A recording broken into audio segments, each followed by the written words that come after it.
And hello, you beautiful people. Welcome actually to our new humbled abode. As you can see, we are not sitting behind or in front of a fire looking like we're about to have a glass of bourbon or two. We're actually looking like we're here to talk about sports. I know it's been a while. We apologize for that. We're back in full swing.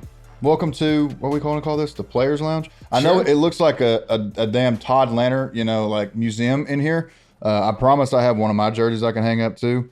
But for right now, we're going to switch that one out. Yeah, so it's on your side. We're actually in Todd's basement / garage that he has been renovating. I know you guys have probably heard of us talk for ever since we started this podcast, actually, about Todd's renovation of his house. It seems like it's been going on for it has been going on. And he's still got you still got some stuff to take care of, don't you? Everything upstairs is done. Down here is just kind of aesthetic stuff. Obviously, we're going to get we got all Brandon's lights and camera equipment. We're going to have that put up on a rail system on the ceiling.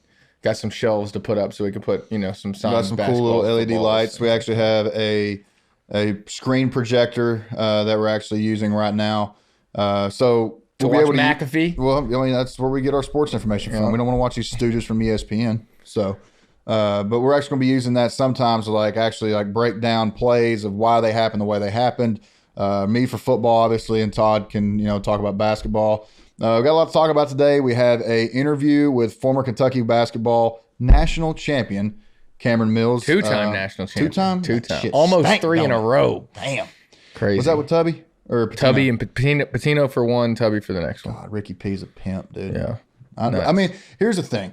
With Ricky P, I feel like a lot of people, right now, if you just said, okay, for instance, let's say Cal's gone, for instance, and they said, we're going to bring back Rick Pitino.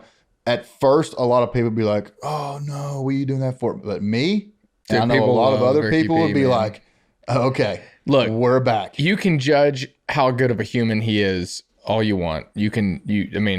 Whatever. But as far as how good that dude is, his job, he's the best. He's one of the best there has ever been to ever do it. He's unbelievable. One of the best there was, one of the best there ever will be. Correct. But like I said, we got a lot to talk about today. We're trying to try to cut this a little bit shorter than usual because the Cameron Mills interview actually went a little longer than expected. But, it's okay. We like to talk to people, and that's what we do. It's what we do this thing for. But first off, if you guys have noticed, Todd doesn't have his stuff on. I don't know why. Because I've been wiring up shit. No, you have. You see my oversized tee here. I got my joggers that are skin tight almost. That's how I like my joggers when I wear them in the gym. This is from our buddy Austin Bagshaw and his company. MYB stands for Move Your Body. It is a athletic clothing company started right here in Lexington. We've both met Austin in the recent years. Brandon actually has on one of the joggers as well. Pretty comfortable shit, not going to lie. Nothing against, Raw gear or Young LA or all the other gear that, a lot of people wear in the gym. Lululemon's your go-to, right? No, that's yours, actually, since you can only squat the bar. But, this is actually pretty comfortable stuff. I know that the black ones that Brandon actually has on right now, I've used them to work out in the gym. I've worn them as golf pants before, and I've actually used them as just, just going out wear. I mean, not to the bar or anything, but if I'm going to go hang out somewhere with my friends. They're extremely comfortable. But they're a great company. They donate actually 10% of all of their sales to kids with special needs to help live a better, healthier life. And they actually have a fundraiser that's going toward the Kentucky Special Olympics. So they do a lot of great stuff. I don't have our code set up yet, but when we do, we'll drop it. It should be Fully Unscripted 10 or FU Podcast 10, something like that. So when we get that set up, we'll get that out there to you guys so you guys can actually go online and get yours too. They have men and women's apparel.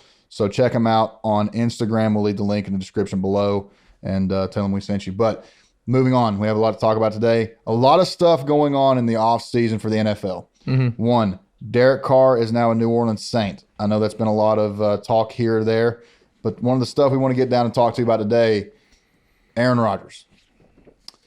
Went into a darkness retreat. Bad man. He is a bad man. How happy are you about to be about this? Yeah, go ahead. Set it up. Well, let's see here. So obviously everybody knows that Aaron Rodgers, his off season is pretty dramatic. Last year we had to deal with if he was going to be a Packer or not, if, he would have hearsay or, some more responsibility in the direction the team's going as far as bringing players in, giving him targets to throw to, all that good stuff. But now in this offseason, Alan Lazar became a free agent. There was talks about him going here, going there, Oakland, New York, possibly retiring. And now the Jets actually flew 11 hours cross country to go see him in California. And it's actually looking, from the reports that I've seen, it's looking like Aaron Rodgers is going to be a Jet. Now, me as a Packers fan, it is. How does that is. make you feel? It doesn't matter. Quote The Rock, it doesn't matter how it makes me feel. We need to go back and look at a previous episode because we talked about Brett Favre route, right? Yeah, that's what I'm saying. But me as a Packers fan, like I was getting ready to say, we've seen this before, but not in the fashion that happened last time with Brett Favre. So Favre actually retired and said, I'm done. And then they're like, okay, well, we're giving the keys to Aaron Rodgers. And then Favre was like, oh, wait a minute, I want to come back. And they're like, well, tough shit. We've already moved on. And so Favre ends up going to the Jets for a year. Then he gets traded to the Minnesota Vikings. But now with this, it's same, but different. Rodgers isn't, retired yet. That's still a strong possibility from the things that I've seen. So basically what we're looking at now is that he's either going to retire or he's going to be a Jet. I think there's no shot in hell that he's back in Green Bay next year, which is unfortunate. I mean, he's provided a lot of, great memories for Packers fans. I know that I've said in the past that I thought he would return to Green Bay, but that's just me being an optimistic fan and wanting to see him return. There's business sides of things. Like you said, if he wants to walk away, he can walk away, but he's leaving $60 million on the table if he does that. Yeah. And so I don't see him doing that. And with the weapons that the New York Jets have, they were a contender at one point in the season. They were probably one of the hottest teams in the NFL. And then you throw in, and that was with an absolute dumpster fire of a quarterback room. Mm-hmm. Now you throw in Aaron Rodgers.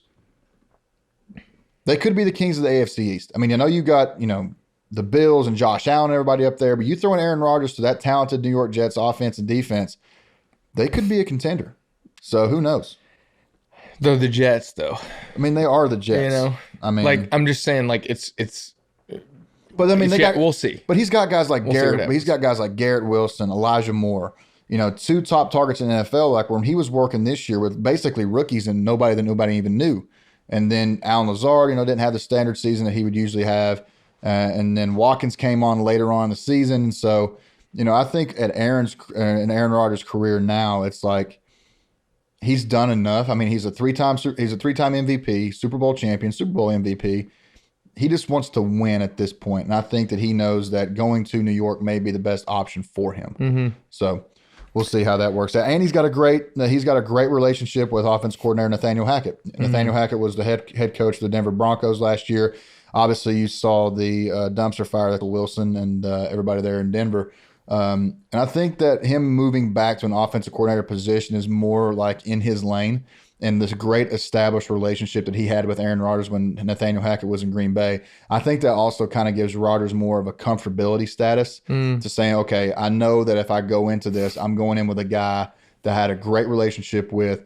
We vibed well together. We communicated well together. We game planned well together. And so I think that he goes in there knowing with an open mind that Nathaniel Hackett's going to be like, okay, I'm going to take input from this guy, then we're going to sit here and game plan together and see how we can win the division. So I think with that, with the money that they're going to be able to offer him, with the talent that they have on that roster, I think it just makes a lot of sense for Aaron Rodgers to go to New York. Now he could, come out of that darkness retreat that he went to for 4 days, tripping balls on ayahuasca maybe or whatever he was doing.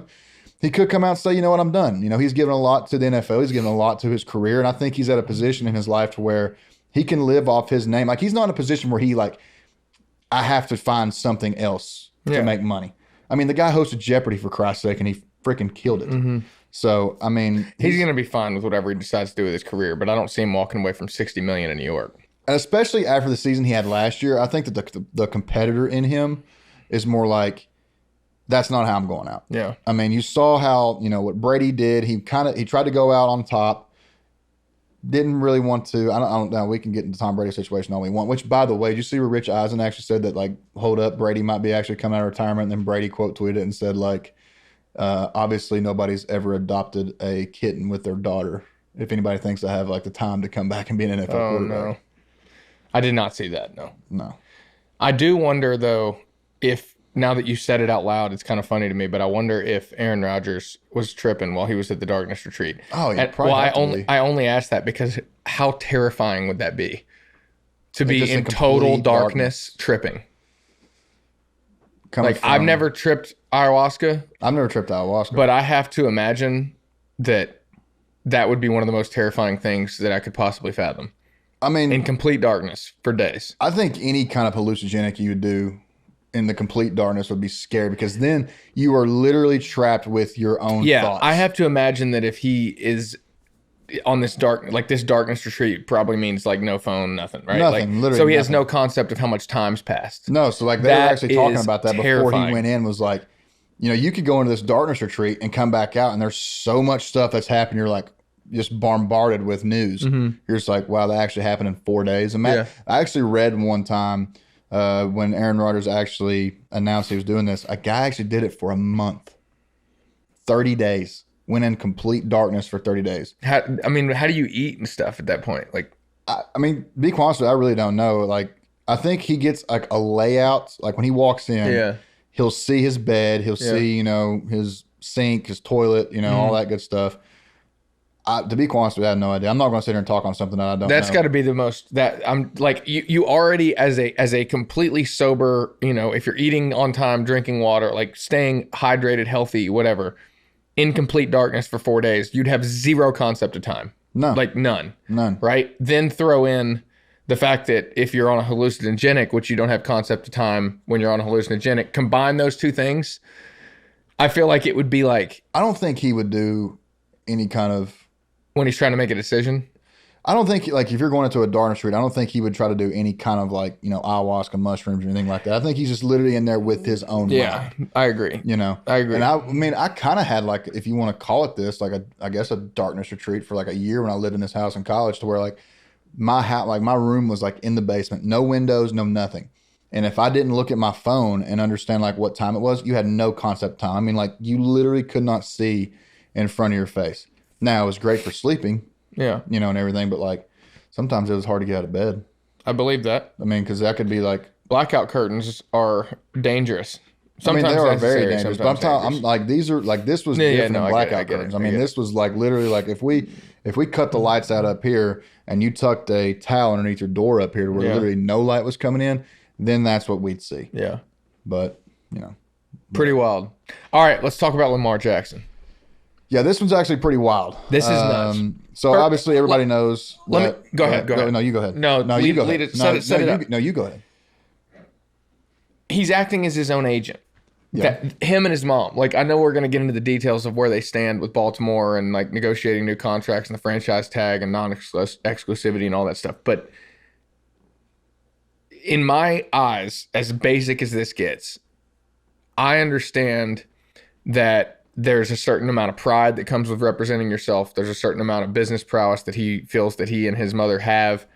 There's a certain amount of negotiating power and credibility and all those things. And I get that and I respect it. I think that's awesome.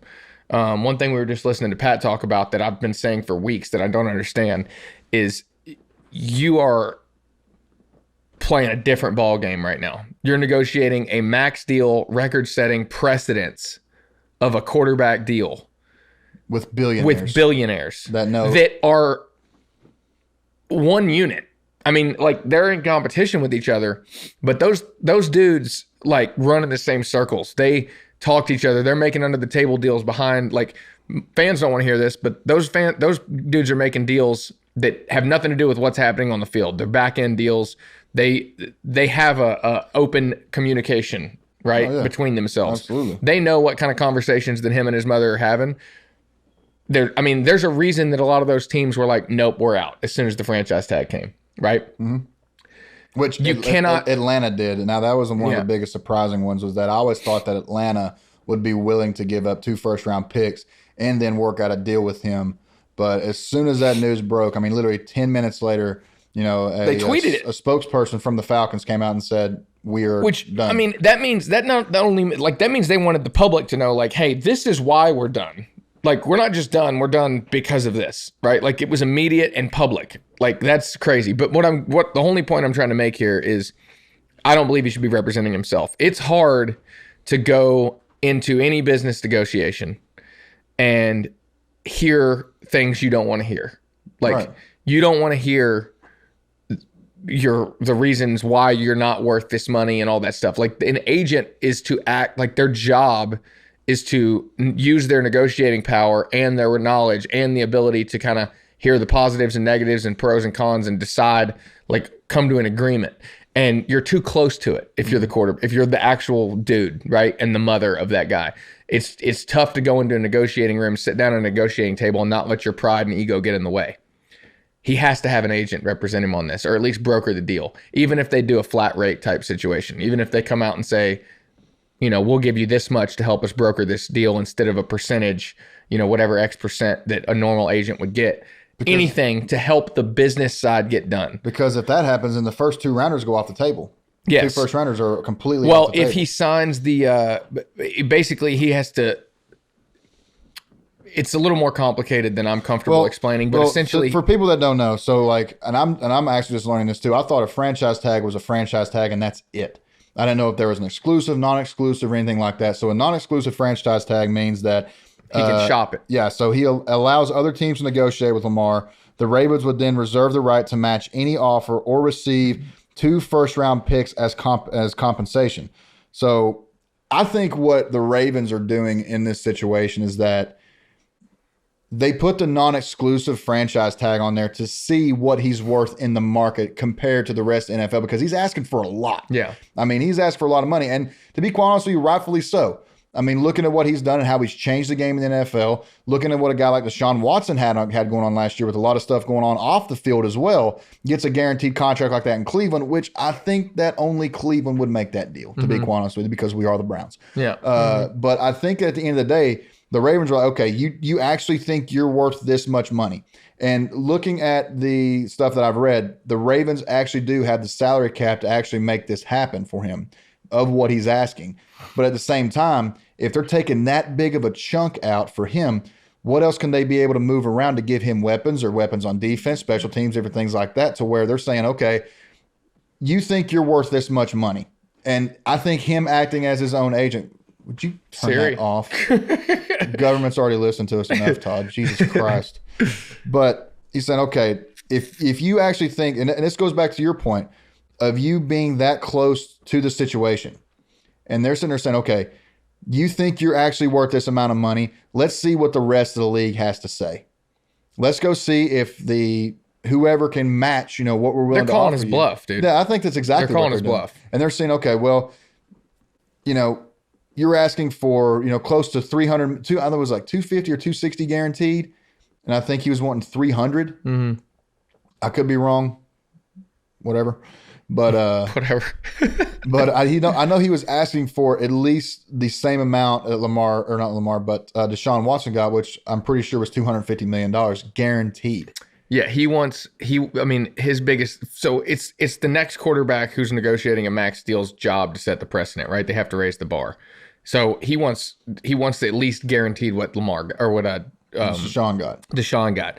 But the Ravens, like you're saying, they're like, all right, well, we'll put a non-exclusive franchise tag on you. We'll let you go shop yourself to the rest of the NFL. We don't think they're going to pay you that. And if the Ravens don't have to match a particular offer, it saves them like an incredible amount of money than having to do an exclusive. Just to get the first 2 round picks off that. Yeah. But if he signs the deal, so like you can't trade a player that's not under contract, right? No, can't. So unless he signs back with the Ravens, and then like they can, that's why I'm talking about back deals, right? The Ravens can make a deal with another, like, let's say, for example, Carolina. Say Carolina's interested, right? Mm-hmm. And they were just talking about that specific example. Let's say Carolina's interested in Lamar. Carolina and Lamar can be like, okay, yeah, we're going to try to figure out how to work something out. Then Carolina can call Baltimore and say, hey, we think we have an open line of communication with Lamar. You want to get rid of him. We're not going to give you the 2 first-round picks. Let's just, you re-sign him, and then we'll essentially buy out that contract. You trade him to us. Like, there's a lot of ways you can move the puzzle pieces around the board. Right. But that eliminates the 2 first-round picks, because that's a big ask, but they know that, right? So it's all just it's a poker game. Well, they're all looking at their hand, and they're like, they're trying to see what everybody else is going to ante up and what they're going to raise the pot. What are we looking at here? And then you kind of get checking. Yeah, and now we get down to brass tacks, and it's like, okay, somebody's gonna pull the trigger. Pay that man his money. So I think he'll end up getting what he wants. I just don't know that Baltimore will ultimately in the end, unless they get an offer, he gets a big offer and they match it. Well, I know they re-signed a bunch of guys. Well, then they really don't get what they want, I guess. Then they re-signed. They did re-sign Mark Andrews, and then who's a linebacker they signed? I know he's from Georgia. He wanted to get out of Chicago so bad, but anyways, they re-signed him. But at the end of the day, like I'm saying, they still have the salary cap. But like you're saying too, like there's a reason why these billionaires are running NFL teams. Mm-hmm. They know every backdoor angle that they could play. They know that, hey, like you're saying, re-sign him, and then once you re-sign him, we'll buy out the contract, eliminate the 2 first-round picks. Everybody's happy. Lamar's out of Baltimore. He gets his money. We're all good to go. Mm-hmm. So, I mean, at this point, like you're saying, like it is a poker game. And so they're just sitting to wait out and see, who's going to make the first move first. Yep. So that's where we're at. But in other news, Kentucky football has started spring practice this week. Usually they have 3 practices before we go into spring break. I don't know why they do that. Mm-hmm. Because, I mean, you kind of get a rhythm in the first 3 days and everybody goes down to Florida, wherever. And is it a warning? Is it like hey, this is what you're coming home to? Like, I mean, I don't know, because I think when you come back from spring break, that's when the pads come on. Yeah. Because I'm pretty sure the rules are like the first practice has to be just helmets only. I think maybe the first 2 have to be just helmets only. I'm not real sure how the rules have changed over the years. Mm-hmm. But I know that the last practice is usually uppers, which is helmets, shoulder pads, and then shorts. Mm-hmm. And then when you come back from spring break, that's when you're full pads every single day, going into scrimmages on the weekends, everything's like that. And I was sitting there thinking, man, it is actually crazy of how short of an off season. Oh yeah, that college football players have. And I didn't really realize this like while I was playing, because like that's just part of the job. Mm-hmm. But like looking into it now from an analyst standpoint, I guess if you want to call me an analyst. Yeah, that's what you are. Mm-hmm. But they played their game when we were down in Nashville on January 1st. And so literally 2 months afterwards, they are back in pads, strapping it up, getting after it. Mm-hmm. I mean, to be quite honest, that's kind of wild. And I was never really a big fan of spring ball, to be quite honest. I don't think anybody really is. I mean, it's a way to, obviously, with new freshmen coming in, or a guy like Liam Cohen, getting in the quarterback room, getting in with the offense, installing his system back there. It serves its purpose, but at the same time, there's a lot of times where dudes get hurt in spring ball. Mm-hmm. And guys that you are relying on in the fall, I mean, they go out there and they bust a wheel, they bust an ACL, shoulder, whatever the case may be. And so I think that moving forward with spring ball and spring practice, there needs to be like let's tone it down just a little bit. Like they need to treat this like it's OTAs, like in NFL. I mean, OTAs, you're going out there, you're meeting, you're walking through stuff, you're going full speed, and you are in pads and everything like that. But that's literally just to protect you. There's no reason, I think, to be smacking heads every single day. But I guess that's why I'm not a SEC football coach. I mean, you don't want kids like with the way it's becoming. Like, I think it'll have to be reeled in a little bit, but they're trying to take the measures they need to. Well, I mean, they've already like ever since like when I was a freshman in college, like that was the last like fall camp we actually had, like true fall camp, like 2-a-days and no restrictions, all that stuff. And then year by year, it kind of got watered down. Yeah. So I think that's going to make its way into spring ball eventually. But speaking of Kentucky, speaking of athletics, you're actually about to head down to Nashville. Yeah. Today, the Cats are in the SEC tournament down there. They got the first 2-round bye, with being one of the first, the top 3 teams in the SEC. I got to watch a couple games last night, Ole Miss and South Carolina, and then LSU, and I can't remember who else they played. LSU beat Georgia. Yeah, so the first SEC tournament started yesterday because Kentucky's in the top 4, where we are the 3 seed, but the top 4 get a double bye. So we will play Friday night, which is the day this episode comes out tomorrow. Today. At 9 p.m. Yeah. And so the game, you watched LSU Georgia. LSU beat Georgia, and now LSU will play Vandy tonight. Then the winner of LSU Vandy plays Kentucky. God, so that's weird. I'm not worried about either of those teams. Vandy did just beat us, but I'm not worried about either of those teams. Yeah, people weren't worried about what was it, the St. John's School of the Deaf last year? That St. Peter's. Yeah.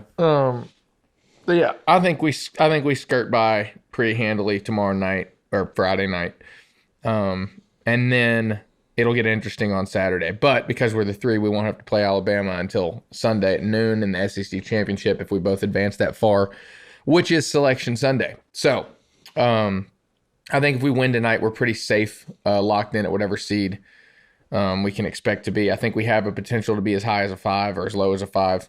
I'd say we're a solid 7 at the worst, which is vastly different from what we were thinking 3 weeks ago when everybody was chanting Fire Cal. We've got several more quad 1 wins since then, either from having won the game since then or from teams being shifted into quad 1 positions after the fact. So we look good, decently, at least from the resume that we thought we were going to have compared to what we're actually going to have come Sunday. So that's what it's really going to boil down to.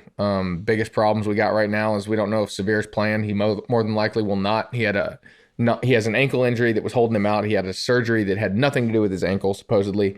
It's a little up in the air on what's going on there, but he is probably not playing through the whole SEC tournament. So that's a little scary of a thought that we don't have a backup point guard. On top of that, Cason Wallace got hurt in the last game and wasn't able to go. So we don't know what his status is as of right now, whether he's going to be able to go.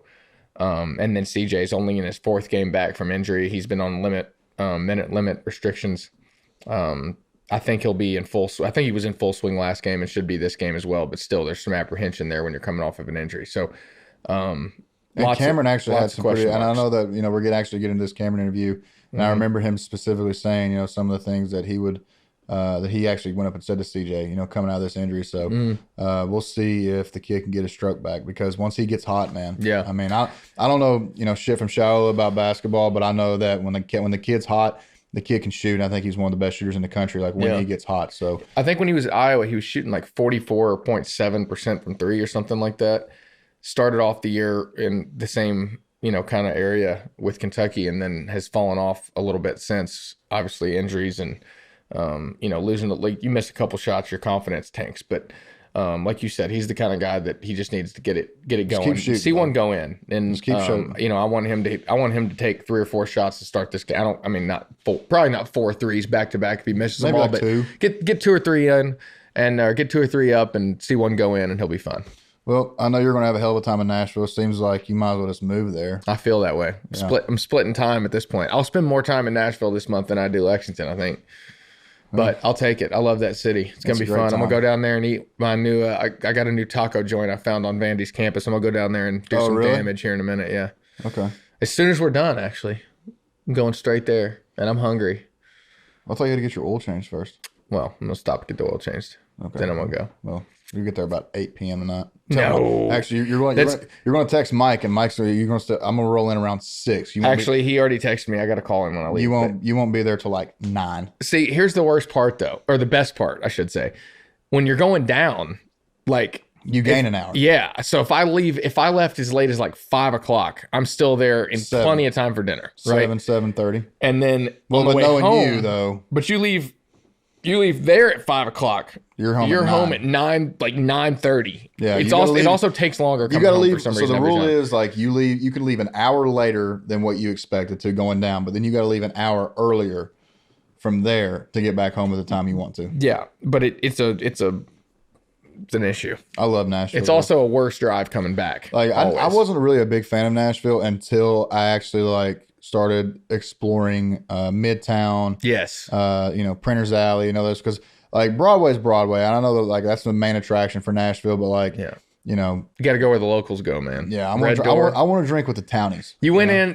I got you to do the red door, the hole in the ground. You were scared. You thought I was messing with you. No, I didn't think you were messing with me. Yes, you did. No, I did not. You're like, I'm not getting down on my hands and knees in this bar.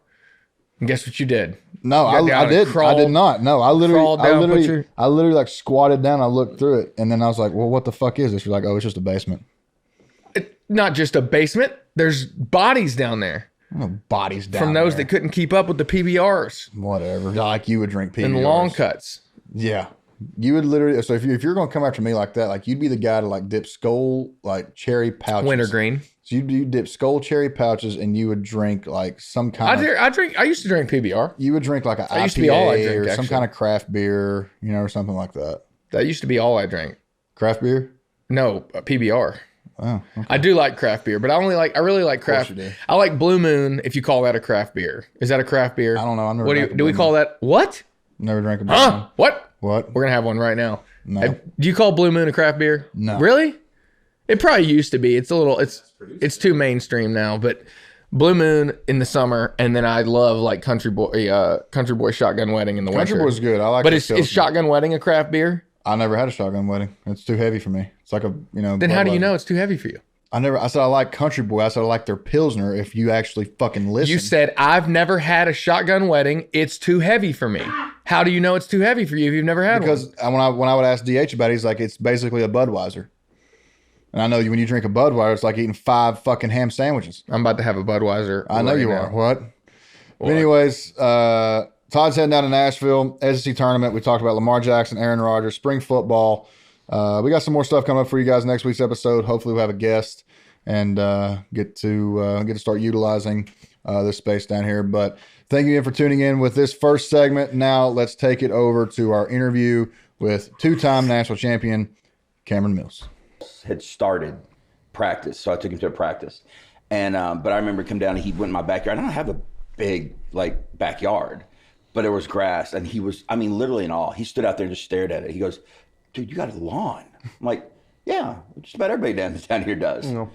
He's like, I've never seen this. Yeah, they're before. not used to that. No, and I mean, I was watching him look at it. I'm like, dude, really? You forget the little things, man. You really do. I'm kind of shocked at how like blown away he was by it. That's how I was blown away. Like the first time I went to Arizona, and there was absolutely no grass. No grass, just and all they were rock. telling me that if people actually wanted grass, it was like a $10,000 a year upkeep for them. Yeah, and the upkeep's right because it was. Well, it's like those. All of a sudden, you look in the desert and you see like, was it Troon out in Arizona, or maybe it's at Vegas, or but I mean, all of a sudden you fly over it, you see nothing. All of a sudden, it's the most beautiful green grass you've ever seen. No. Book has turf around his pool. Yeah, a lot of people do have turf. Just because if you're cheaper than if you're on a max deal and still using turf because you don't want to maintain the grass, it must be pretty pricey. Oh, maybe you don't want to maintain it. Maybe he wants it. I don't think he's out there doing yard work. But he could hire someone to, I would imagine. to do this. He could probably hire a lawn keeper. Or what would it be? A land keeper, I guess. You gonna work out today? I already did cardio. That's cool. I'm gonna go to Proof after this though. And I gotta go to Lowe's. It's gonna take me like an hour and a half at Lowe's. I already know it. What? We've been in the middle of a remodel for like a year.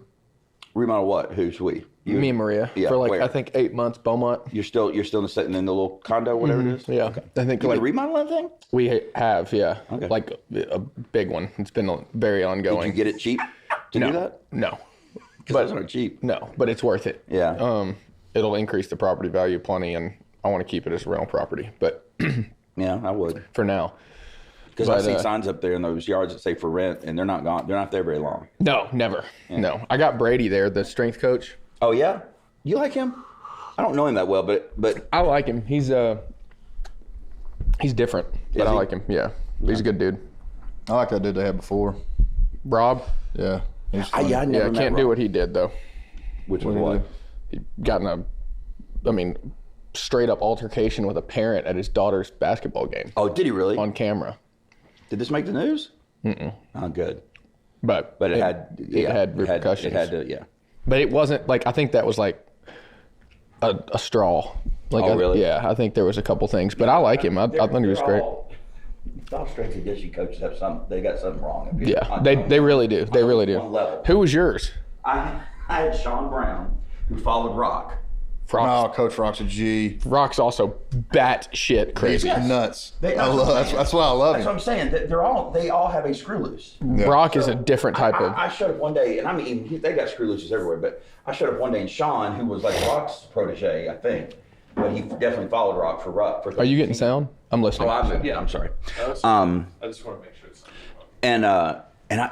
And Brown's in there with this headgear on, and 2 45-pound plates attached to the chain on it, and he's just doing that. What do you need that for? Just doing this. If you're not an MMA fighter, I'm like, that's what I'm saying. We did it in football just because, like, you're different. Yeah. But But what does he need it for? Yeah, 'Cause he is, yeah. At this point, he's in his 40s. He is a coach. my perception might be wrong on that, but that workout is for football players and boxers or MMA fighters. Because like Hockey players. Strong neck if you're going to get your jaw rocked maybe. Yeah. I mean, that's how we ended every workout. It was either manual, Coach Hill or Coach Ed would have a towel. Yeah. And they would put on the side of your head, and you're doing resistance. Yeah, work. we would do some stuff like that. Yeah, we would do like they use a towel. Yeah, and then we'd have like the boxers have like the headset with the chain coming down, and then we'd either do back and forth or we'd lay on the bench and we just bring it up like that. Yeah. And I can just remember, I feel like my neck muscles were like about to tear. I was like, is my head literally about to come off my whole entire body right here? But Well, I woke up the other night and I literally had a stomach cramp, and I don't mean my stomach. I mean my abs. My abs all just convulsed at once, and it was the most painful thing I've ever been through in my life. It was awful. I about woke Susan up. Like I about had to wake her up and say, "Okay, you may need to take me to the hospital. Yeah. This isn't intestinal. This is my muscles are just cramping." I'm scared to death. Both my parents have had kidney stones. I'm scared to death. I hear of they're kidney bad. stones. Like My dad has had them. Like one, I think, maybe two. Like I'm about to hit up a doctor friend and be like, I need a pain pill just to keep on deck in case. You're gonna need more than one. In case. I know, but I'm just saying, like if it hits, and nobody's gonna give you a I know that. I'm just saying I need to know that if it happens, that I can withstand the pain until I get to the hospital. I have heard lemonade will prevent them. Like real lemonade, not like lemonade drink. Really? I mean, like lemons in themselves. Because I have I don't know. It may be why. During our remodel, are we rolling? yeah. I thought so. Okay. During our remodel, we got this ridiculous fridge. So to be fair, the fridge we were going to get, the size we needed, was already crazy expensive. But for like $300 more, you could have like Alexa built into it on the screen, which is stupid and unnecessary. Absolutely. But at that point, why what did it matter, right? I get it. It's like $3 more or whatever. It's really fun for me because I go over and I start drawing up plays. He does. He gets drunk and draws plays on the screen. I'll just start drawing up cover 3 and.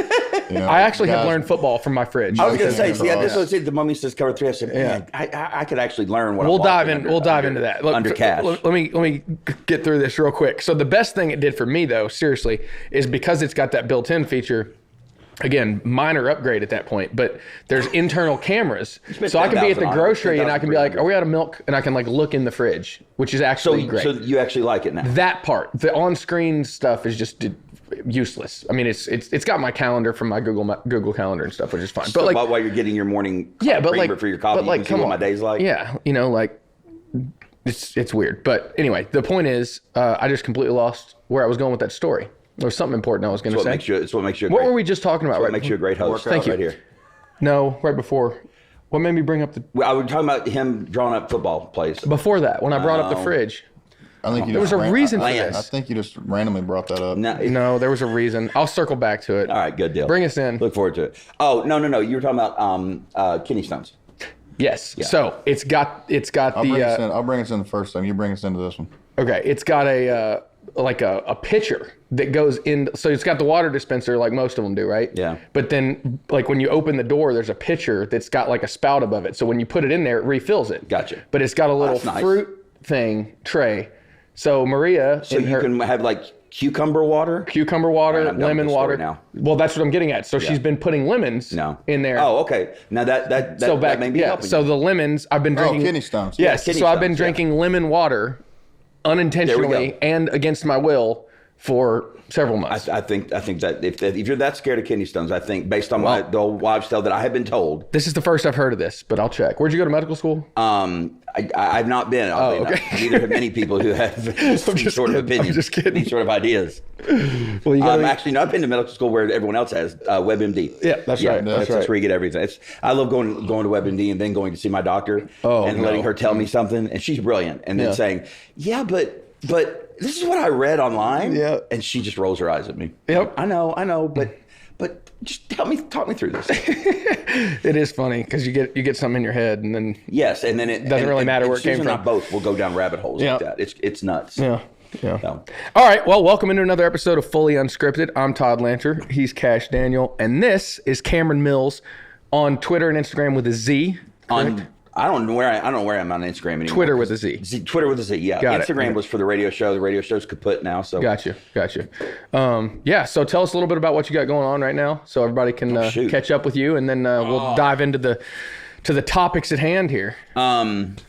So we're still working for LHC Group, which is a large national home health hospice company. I think we're in 37 states with about 800 locations. So I'm the chief culture officer for them. And then got my ministry, which I've had since the day, actually even before I got done playing. And then right now, honestly, my favorite thing is my wife, Susan, she quit work. We made a strategic plan this was her dream, is to write children's books for special needs children. And the way she describes it as in, it's a window and a mirror, meaning she wants the book. I know, she got real deep on me one night. She wants the window and the mirror analogy is she wants each book, because it's going to be 26 books. She's already got 3 of them published on Amazon. And each one is about a dinosaur that has a special need. And that they can be, one of them has sensory processing disorder. One of them just has anxiety. One of them has, basically has I think what a lot of people just call, one of them's nonverbal, and the presumption is autism, but autism is never mentioned. So you've got these dinosaurs that live in this world, and they all have this special need, and yet they all know each other. But the window and the mirror thing is, she wants a child who has this disorder, whichever one it is, of the 26 eventual dinosaurs, they want them to see themselves in it. But then she also, and I love this part, she wants their classmates to see that. That's awesome. Here's why Alex, for example, her most recent one's Alex, the artsy Allosaurus, I believe. She's gonna kill me because I've forgotten. But that actually, she literally today, we just got news that she's won an award on. That's awesome. Yeah, it's called the something Wizard Award for children's books. So he is the one with anxiety, and so he goes around and he tears up, and he's just always nervous and always scared. And then his friend Hadley the Hadrosaurus. I know this is exactly what y'all wanted to talk about. No, I would love it. That's good. So she helped him kind of with his anxiety. She kept trying to find stuff for him to do, and eventually she gave him a bunch of paper and he just ripped it up. And then after ripping it up, he started seeing patterns in the shreds, and he started making collages. And so all of a sudden he realized he loved art. And so at the end of the book, and these are like kindergarten, first grade level books. And that's the one she won the award on. But we made the strategic decision that, you know what, we're gonna. I had paid off my truck, but we took a loan out on that. We're like, okay, let's go all in on this. And so honestly, of all the things I'm doing right now, and I love my job at LHC Group, and I love my ministry, but she's got an idea. I love it. Kind of like we were talking about yours. She's got an idea like, man, I want to see this grow. I want to see her. I want to see because there's nothing more fun than, because this is going to sound really, make me sound like I'm older than I am. Because Susan asked me the other day, okay, what's next? What do you want to accomplish next? And I'm like, baby, every dream I've had, I fulfilled at 47. And I know it sounds stupid and maybe even arrogant, but I wanted to play ball at UK. I got to play ball at UK. I got to actually play. My dream was just to be on the team. And let's not rub it in. Oh, that's right. I'm just kidding. You started a game. I saw the picture. I did. I'm just kidding. Go ahead. And then was like hit, but I'm not trying to take you off on a tangent, but was like but you're going like, to. No, I be myself on tangents. I can bring us back. But it was like you just proved right before that you can't. I got a little distracted. Right, I hadn't had enough coffee yet. But was hitting a big shot on that list? No, I wouldn't even. Really? No. My list, my dream. Mm-hmm. Now look, at some level you want to play, mm-hmm. but once I got to be a senior in high school and I realized, okay, I could go to Georgia because they were offering me a full ride, but that doesn't mean I'm going to play. Yeah. And even if you had been an All-American at Georgia, it wouldn't have amounted to what Kentucky was able to do for you. Well said. Yeah. That's exactly. I've never thought about that way. I lived it. No. I just didn't have as great of an opportunity, but I made the same. But would you have traded one for the other? Would you have traded? Okay, you could go to Georgia and play, and been on the verge of maybe playing pro, but yet you pass up everything that I have. The opportunities that I've been given, the people that I've met, the network that I've built has all come from being a part of this program. And that was a business decision because I knew, I think you and I can, hopefully you don't take this as an insult, but I think you and I can both understand that we got the absolute most out of our talent. Absolutely. Right? And so if it was going to cap out of college. Actually, that is actually a compliment. Well, I'm glad. But if I was going to cap out, I know I'm not playing pro ball. I know it wasn't worth enough. Maybe you go overseas, make 60, 70 grand for 3 years, and then you fizzle out, right? Yeah. If that's where my career ends, then let it end with a potential ring or two. And almost three. Yeah, almost three. Or, you get some notoriety playing at a small school, but I was planning on a future. So anyway, well planned. Yeah. Well, same to you. So, Well, my plan wasn't even that. My plan was literally, my dream as a kid was to play at UK. As it got closer to that being, one way or the other, it was like, okay, I could go to Georgia, but man, if I sit the bench for UK for 4 years, and I never see the court, but I have got that uniform on and I have played for my Cats, I'm good. Yeah. Now I made the mistake of telling Coach Patino that the day we kind of shook hands on the walk-on deal. Yeah. And him basically saying, because he told me that, he said, "Look, Cameron, are you sure?" Because he didn't understand my mindset. Mm-hmm. I didn't understand his mindset. Yeah. Like where I said, like he said, "Look." Because he literally said to me exactly what we just walked through. Are you sure you don't want to go to Georgia where you'll play? Mm-hmm. And I now I look back and I think of the arrogance of that statement. Like, you'll never play for me at Kentucky, but you can go to another D1 SEC school where you'll play tons, right? So, but I told him, he said, don't you want to go there and play? Because you'll never play here. Mm-hmm. He said never, but it kind of alluded to it. And I said, Coach, if I sit the bench for you for 4 years and I get to wear that uniform, then I promise you my dream's been fulfilled. Yeah. What I love now, though, is that because of him, he wouldn't let me dream that small. Mm-hmm. Like he made my dream bigger without me knowing about it. Because he yelled at me as much, if not more, and according to my teammates more, which I kind of tended to believe anyway. Mm-hmm. He yelled at me as much or more than he did Tony Delk or any of his All-Americans. Yeah. Like I got it more than they did. Yeah. Now, to be fair, I had further to go. Yeah. But I just thought about he didn't have to waste his time on me. Yeah. There was no guarantee he was ever going to get anything out of me, but he didn't care. Yeah. He was like, everybody, if you're on the team, you're going to get it. Yeah. You are going to be pushed to the point where you feel like everything's breaking, everything's tired, you can't go enough, and then we're going to keep going. And you're going to learn this stuff. That was something for me. I will bring us back to where we were going with that conversation. I don't even remember where we were myself right now. But that to me was, a big. It's a lot of my story. I didn't have, the opportunity to get the type of minutes and things that you were counted on for down the road. Well, because Derek Anderson did not play for you and have a weak ACL. Yeah, I know. Let's throw that out there. But to be fair, I was probably a little further down the talent pool on that depth chart at the time. And but I had a similar decision to make because Cal looked at me and was like, I'm not even guaranteeing you I'm going to give you a jersey. Like, he was like, look. Coach B guaranteed me a jersey, but that was it. He straight up said, he was like, look, we need you in practice, but like I've only seen you in workouts a couple times, and I know we need to fill this spot because my year that I came in, we lost 8 guys in the NBA draft. Of course. So we didn't even have enough to do like guard workouts in the summer. So Rhodes was like calling me like, hey, we want you to go through guard workouts and stuff. Okay. So long story short, he's like, if you're gonna play for me, if I'm gonna put you on this roster, you gotta earn it. And I was like, don't worry about that. I ain't worried about that. You put me in. If I'm in practice, I'm gonna earn it. Don't worry about that. So my realization moment was Big Blue Madness. He was like, you're starting at Blue White game. Blue White game. He was like, you're starting. And then, did you have that? Like, are you sure? Blue White game. I had a moment like that. Blue White game. I knew because I was like 8th or 9th on the. Yeah. Okay. But by the next week or 2 weeks, whatever later it was, opening first game, I was trying, like, I remember having this conversation with my dad. I was like, do I ask him? Like, do I ask him if I'm dressing? He was like, no, you're dressing. He's like, you're dressing. So I really didn't know. And the moment I found out that I'm dressing, that they're just that obscure? they're just. No, they're like, oh, I'm sure he knows. Yeah, but I walked maybe it's a test. Maybe it's a test. But I walked in the locker room, and they got your jerseys facing the locker, so your last name's showing. I walked in there, and I just was like, oh, that's gonna be cool. So that was my moment. I didn't know. Did you cry? I didn't cry, but come on. I really didn't. But it wasn't because I wasn't emotional. It was because it was kind of like, it's pregame.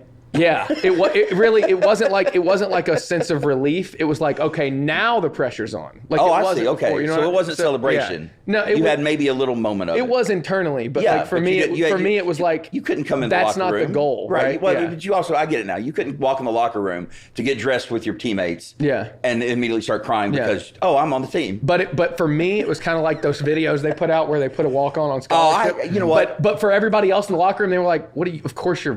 Yeah, but like I hate those videos because I never got that video. Yeah, I know. I never got that. I mean, I got a scholarship, but Coach P, this is how I got told I was getting a scholarship. There was no, all right, team meeting, all that stuff they do. And I especially like watching the football ones. Because when it happens in football, man, you got 100 guys in there, right? Yeah. No, I've been a part of a couple of those, and they're pretty surreal moments. Yeah, especially guys, because those are guys that I know you guys have similar in basketball and everything, but these guys get put through hell. Yes. I mean, throughout practice. I mean, they are your they're tackling dummies. Yeah. They're the guys that are literally busting their ass just to even, earn a little bit of respect from the coaching staff.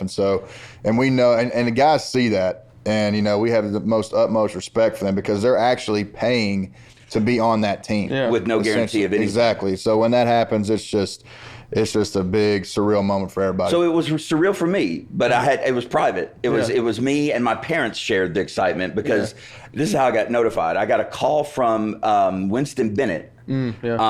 Just a casual conversation. Cam, I just want to let you know that I just literally hit Cam. Hey, Coach, how are you? Yeah, I just want to let you know Coach P's putting you on scholarship next year. Like, what?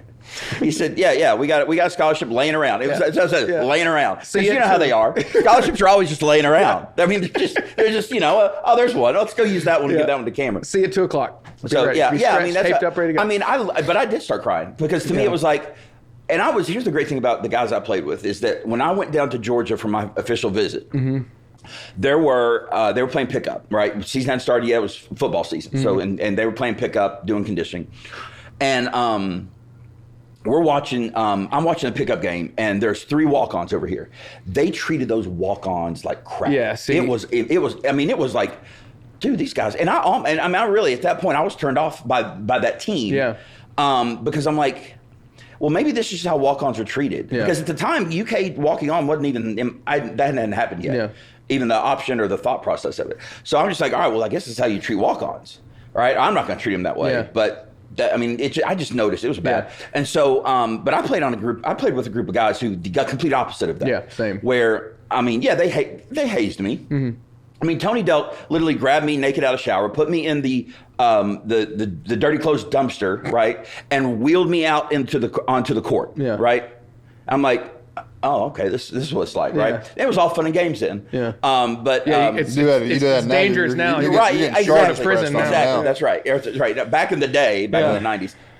So there was some of that, but there was also, I literally was never by my teammates, and that's what mattered the most because the coaches never did treat me anything else. Mm-hmm. But I expected the teammates to treat me like, okay, you're the walk-on. They didn't. They never did. Now they were hard on me, and like Cash, you said, I had to earn their respect, right? Because they're looking at me like, okay, he's a walk-on. He's not worth a scholarship. Mm-hmm. Let's, so they were hard on me in like pickup games. But the more you take it, I mean, the more you stand in there, and honestly, the more abuse, you take from the coaches and just keep on ticking. Yeah, that merits respect from the teammates as well. One of the coolest moments for me to that exact point was I'd been there 1 year, had 1 year down, wearing summer workouts when the new guys came in, and Julius Randle was one of them. Yeah, top recruit in the country, commits to Kentucky. He's right behind what's his name from Kansas. I'll think of him in a second. Played for the Warriors forever. Steph Curry. No, the kid that was at Kansas. I'm drawing a blank. It doesn't matter. But I remember him. So Julius comes into town. He's moving in. I'm helping him get his stuff out of, get it set up. Yeah. He put the poster of Slam magazine with that kid on the cover above his bed. Love it. Above his bed. He's like, I'm nobody's number 2. And we go into practice that day. Seems to have paid off, by the way. Yeah, it has. But we go into practice that day, and we're doing whatever sprints, and he kept missing it. And like he's fast enough, but there's a technique to that stuff, right? Yeah. And so he grabbed me, and he's like, "What do I do? What am I doing? What do I need to do to get this right?" Yeah. And I remember having that moment. Because you'd already had a relationship with him, like you helped him move in, or is that what you said? We're talking about 12 hours into knowing it. Oh, okay. Like this is brand new. It's our first workout. But there was something. Yeah, but I'm just saying, like he looked at he could have gone to 10 other people, but he right? didn't. But he came to me, right. And and he might never remember that. He probably doesn't. But I told him what Cal was looking for, what to do. Like I was like, here's how you finish. Yeah. And we developed a fantastic relationship. But then on the flip side of that, down the road, 2 years later, the twins come in. Yeah. And, they thought they had it figured out. And right. they had that moment where Cal's jumping down their throat, and they had to do the same thing. It wasn't the first day, right? But they had to still come, and they'd be like, you know what I mean? And those kind of moments, I feel like, is where you kind of earn your keep with them, because then you get to a point where they're looking at you, and they're like, they're going through it too. And they're not getting the shine that we are. So Shimu Evans, who was in town this week for our reunion. Mm-hmm. That's congratulations, by the way. It was really cool. It was a fun. I didn't sleep all weekend. Yeah. Just because when your guys come in, and both of you all know this, because you're both. I don't care what your teams did. Mm-hmm. You played on teams, and you're going to face adversity no matter what. Mm-hmm. But that adversity either breaks you apart or brings you together, and that's what coaches are supposed to do. They're supposed to break you to the point where even if it's in solidarity of hatred of him, you're going to come together. Yeah. Like you're going to have that adversity no matter what. Mm-hmm. And so when the guys in 90, and I know, we won championships. We almost had 3 in that stretch of 3 years, but we did go through adversity. Because you can't win anything unless you go through it. So, but anyway, so Shimu was in town. We had, for us, considering so many are coaching basketball, we had a great turnout of guys who came in. Nazi came in, but anyway, Shimu comes in as a transfer, and he is cut like an Adonis. You're seeing muscles on him that you're like, oh, I don't even think I have that one. Yeah. And he swears to us he's never touched a weight, and I believe him. I don't. Still. No. No, he has now, because he did that day. That first day he was there. But I'll never forget the way he came in. He was a transfer. He had played 2 years of D1 at Manhattan. I'd forgotten. Transferred in. But he swears he had never touched a weight. They didn't have the facilities up there or something. I don't know. But he still, somehow he just had this. He had the genes, and he had obviously done some work. Mm-hmm. So we get to our first, it's like the day of madness, right? So practice can officially start before madness, at least that year could. It could start that morning. So we've got, that night is going to be madness. You have a real practice, then you had madness. Right, that's exactly what happened. No, we had a individual instruction, then we had a real practice, and then we had madness. So that was, and then we had an 8 a.m. the next morning. Oh yeah, always. So we're doing our individual instruction, and Shimu's there, first time, we're really all getting to know him. We got to know him, I guess, maybe he'd been there. Well, I guess he'd been there since the school year started, now I think about it. But we're now in practice. And Coach P, we're putting him through, and individual instruction would last 45 minutes, 42 minutes technically for us. I don't know why it was that specific, but it was. And we're 10 minutes in. And this Adonis, right? This guy that looks like he works out every day is literally laying down in the fetal position on the court at Memorial Coliseum. And I'm standing over him, and I'm like, dude, we haven't even started yet. It's just warm up. Yeah. And he's like, because his cardio wasn't there yet. And I just remember thinking, dang it, because this was my sophomore year. And I was like, just like you, for that first year. Once you go through that first year, and you're like, all right, I can do this. Yeah. I might not ever be a star, but I can do this. Because that first year, I doubted. I went home 5 times wanting to quit, because I doubted I could do this. Yeah. And then it's like on Yenso this year. You remember that story? I don't know if you remember that. At the beginning of this year, I was told that Onyenso, this is the day before Blue-White game, Onyenso went to the coaches and said, I don't think I'm good enough to be here. Wow. And the coaches had to convince him that he was. Because remember, I think he changed years, right? Mm-hmm. He could have gone. Yeah, he reclassified where he could have come in college next year. And he came in a year early and he didn't have the confidence. And now look at him. I'm like, you watch him playing the blue-white game, and there's several other games where all of a sudden, because of just half of a year, he knows he can do this now. Yeah. He knows. Well, once you get through some of those workouts where you feel like you're dying, because you are dying. Yeah. There's a Will Smith quote. I don't want to misquote it, but something I saw in one of his speeches where he says, God placed the best things in life on the other side of fear, which is kind of true. Yeah. Because I'm sitting there thinking because is that the thing? I remember the 6 a.m.s. Yeah. It was the fear of how hard am I going to be busted in the next hour. Yeah. When we had 6 a.m. practices, any practice, but 6 a.m.s for whatever reason for me, going to bed that night, it was just like, golly. All right, Scott, make sure the alarm's set. Mm-hmm. Yeah. For 5. I'd wake up at 5. Yeah.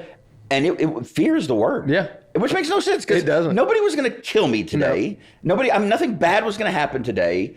But boy, it sure felt like it was. And then the moment you're in it and you're good. Yeah. But it's like I don't know. It's like a lot of things. It's like me just working out in general. Like y'all were talking about that earlier. You don't want to go work out, but the moment you're in it, man, you don't want to be anywhere else. Yeah, exactly. 100%. So I'll piggyback your Hishimu story real quick, and then we'll get back to what we were on. No, we won't. To start this. Yes, we will. And I know where we were. So I think we were on my introduction, but anyway. Yeah, we were. So I made reference to the twins, and I remember they came in and they're thinking they're high and mighty. This is gonna be easy. I'm so much better than everybody else. Yep. And that's not a shot at them. No, they just have been told their entire life that, right? It's not just the twins. They all come in exactly. that way. But this is my junior year, I guess, at this point. And I remember them getting there and they're, kind of coasting through things. And I'm like, oh, y'all are in for a rude awakening. Because they don't, every movement, every step, every footwork, every dribble, all of it matters. Yeah. If it takes you 5 dribbles to get to the rack instead of 4 from the other end of the floor. Right. That's right. You ain't getting on the floor. Right. You got to be, there's all those little things, so minute detail matter. And I remember we were doing a drill and I'm up in them. That was my job. Cal told me specifically, he was like, look, you're bigger, stronger, you're not faster. You got to be able to get all up under, you got to fight them. I want them mad at you through practice. Yeah. Right. So I remember, Alex Porthos was my main assignment to get in his head. Seriously? Yeah. But dude, he's got everything.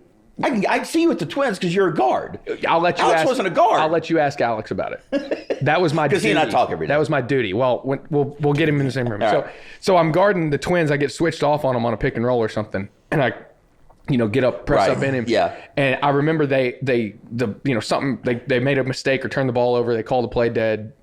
Other teams running sprints. Yeah. And Andrew's grabbing me by my jersey before the next play starts, and he's like, basically in kinder or less kind words. Yes, in more appropriate relax, wording. Back off. Yeah. And I'm like, we ain't winning shit if I don't do this. That's right. I would rather win and you hate me for a couple months than let you coast through this workout. Relax. I'm not doing that. Y'all are practicing? Yeah, we're practicing. And he says, relax. Yeah. Dude, you're going too hard. I'm doing too much, So, but long story short, I'm like, you're getting through this line whether you like it or not. I will hurt you in the process if I have to.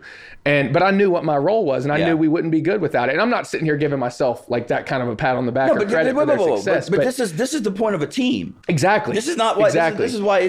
We can look down at Canada and not North Canada, our Canada, and we can look at Horn. We look at these guys that we've seen none of this year, right? Yeah. They matter. Right? 100%. They do. 100%. And it's easy for us to sit back and if we've only seen games to think that they're not doing anything. Right? They're hanging out at practice. They respected me and I became their, brother in arms, but always your brother's keeper is Cal's kind of phrase. That's right.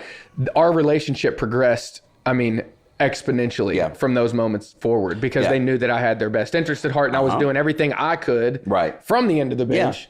To be an asset for that team. And, I have a phenomenal relationship with both of them. I in no way mean that. I in no way mean that negative towards them. I'm just saying that young mentality of I'm better than everybody. I can do this. Yeah. Because they've been ranked, there. Yeah. we've seen that play out 1,000 times over. That doesn't mean shit unless you come in and work every day. Actually, Cash, you all have, and I guess it's still there, you all have a great quote in your weight room up on the wall. Is it still there? So it's basically something about talent isn't enough. Oh, yeah. Talent doesn't win, or talent doesn't work hard when... I don't know. It sounds like you read it and lied to you. I mean, because I never need any of that, like that kind of motivation. That's funny you mentioned that, because I would suspect, based on what I know about you, that you wouldn't. But I remember being in your all's weight room one time, looking at that and thinking, that's it. And the that's what people don't quite get. Iron sharpens iron is in the rep weight room. Is it still there? It was last I went in there. When was the last time you were in there? It was in the rep weight room? It's in the rep weight room, yeah. There's a rep weight room? I'm sorry, locker room. There we go. Hard work beats talent when talent doesn't work hard. There you are. Yeah. Hard work beats talent when talent doesn't work hard. And I love that. When I saw that, I thought that's what everybody needs to understand, is that, especially now that, this is what it pisses me off when I see here people think about, look at all the talent that's come through Kentucky under Calipari. Okay. And when we can go back to even Pitino and Tubby and Hall and maybe even Gillespie, when we go back to all that, but all the talent that Cal has had come in, and all these people who say he should have won 8 or 9 national championships, and I'm like, so hard. Come on, just this is one of the, and I've had people I respect say that, and I'm like, you know nothing about how this works, because number one, that talent that's wonderful, but if the most talented team wins the championship every year, then we don't win in 98. Yeah. I'd say we win in 96, but we don't win in 98, and we certainly don't get to the final game in 97. And, I mean, you can look at talent teams. There's a bit of luck involved. There is a bit of, first of all, there's a whole lot of work involved, and it doesn't matter how much. If talent was it, then I would have never played. It is both. You've got to have a mixture of a little bit of talent and a lot of hard work, or a lot of talent and a lot of hard work. That's how great things happen, and that's just how it is. 100%. Now, where were we? Where are we going to go? Give me back to where we were. So you said that you've accomplished all the things that you had on your list in life, and and we went off on the basketball tangent. But you did. You got us off on that. I did. So back to you wanting to contribute to your wife. And thank you. Well done. Thank you. Well done. Terrible host otherwise, but well done on that one. So I decided that, like, she and I got married 2.5 years ago, and I was like, she had this idea for this book series, and I'm like, that's my next dream. My next dream is for you to explode with this, because I have never, and it's been echoed by other people, like, why hadn't anyone done this before? And I don't know that I could describe exactly what's special about it, other than the fact that it is books for special needs kids and for their peers to understand why, though their friends might be special or might act different or behave different or learn different, but that doesn't mean they're different. You know what I mean? And I thought, man, that's exactly what we need right now. And so, so I decided, okay. And she gets mad at me all the time because I think she feels guilty, and it's stupid that she does. But because I want this is all I want right now. This is all I want, and is for her books to not only take off, because it's her dream, and I want her to be successful in her dream. But I just think it's needed, and I think that the age group is right to start to learn that. I've got a stepson named Alex who's on the autism spectrum, and Susan's son, and he is different. He acts different. Phenomenal. He acts different than me. He acts different than his classmates, but he's one of the smartest kids in the classroom. So he might learn differently, and he might have to bounce around a whole lot, but he still wants friends. He still wants to play. He still wants to learn. He still wants to spend time on his iPad. I mean, he's just, and to be able to teach people that, okay, different doesn't mean bad, right? And I mean, I know that sounds so progressive or whatever, but it's not. It's just that's the reality. It's also, and forgive my ignorance when I attempt to speak on this, but it's also, a quote unquote diagnosis. But that spectrum is so wide that it's almost like categorizing a personality. It's confusing to me too. Yeah, it's funny. Yeah, no, you're right. And you did well as far as I know, but remember, I'm ignorant. I'm learning about all this too now. Autism specifically, and you're right. The reason it is a spectrum is because it's a diagnosis, and it is a diagnosis that's needed. Susan and I were talking about this last night. Like, there's some people that don't want their kids diagnosed because it's a label that will be attached to them forever. Yeah. But it's a label that will ensure that they get the therapy that helps them be the best they can be. So to me, it's like, okay, Cameron, you got labeled, okay, the worst defender in the history of Kentucky basketball, okay? I don't like that label particularly, but guess what it did? It meant that my teammates, every time they could, they came at me.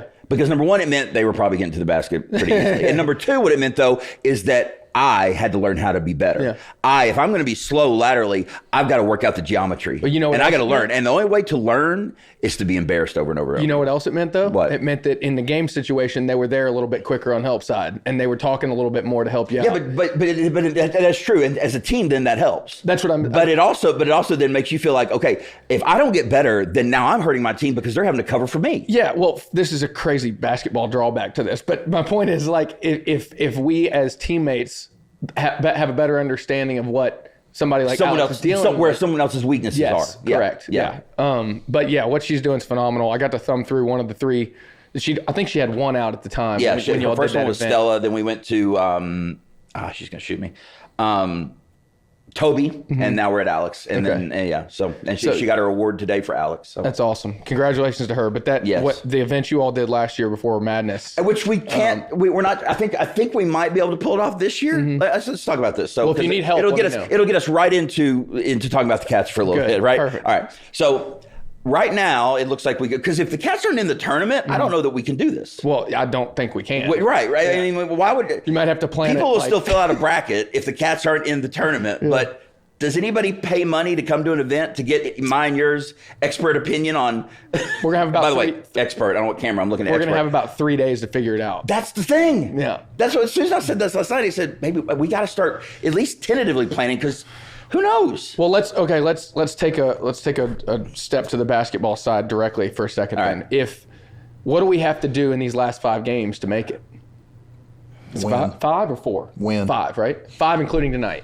Mr. Football over there. But I'm saying I think if we get. Here's the thing. We don't know exactly, but winning handles it all, right? Yeah. Winning fixes everything. Yes, it does.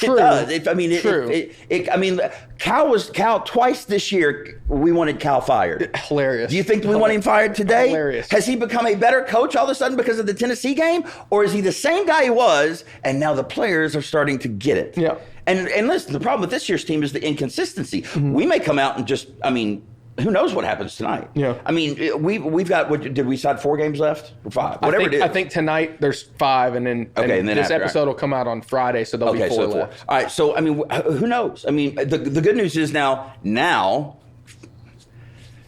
freaking Joe Leonardi. Yeah. So this is what gets me is that is a valid question in that what do we need to do? It is a simple answer, as Cash just said it: win. Yeah, but win and we're in.